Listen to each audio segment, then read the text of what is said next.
নিজের চোখে দেখা। কিছুদিন আগে একটা জানাজা পড়িয়েছে, খোদার কসম করে বলছে 6:30 ইন্তেকাল করেছে। হসপিটালের বিল দেনে বালা নাই, 4-4টা সন্তান। অ্যাম্বুলেন্সে ঘরে ঘরে আসবে, 1000-1200 টাকার বিল দেনে বালা নাই। কি বুঝলেন? ক্ষণস্থায়ী দুনিয়া। মুমিনের কম থাকলেও আমি বলি, কেউ যদি এসে বলে হুজুর একটু দোয়া করেন, খুব পেরেশানিতে আছি, আমি তার হাত চুমু খেয়ে বলি তোমাকে মোবারকবাদ, আল্লাহ তোমাকে ভালোবাসে। পেরেশানি তো মালিক দেয়, এই জন্য এটা রহমত মুমিনের জন্য। পেরেশানি দেয় যখন ফেরেশতারা বলে আল্লাহ চাইতেছে চাইতেছে, টাকা পয়সা চাইতেছে, বলে এটা কি?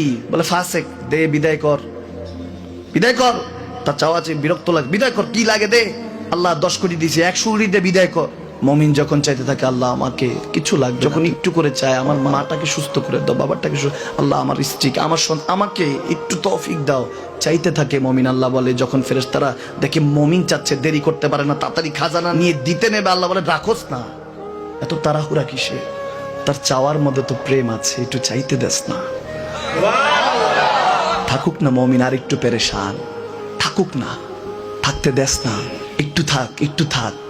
পেরেশানিতে রেখে আল্লাহ মজা নেয়, মহব্বত নেয়, মুমিনের অন্তর থেকে খুশবু নেয়।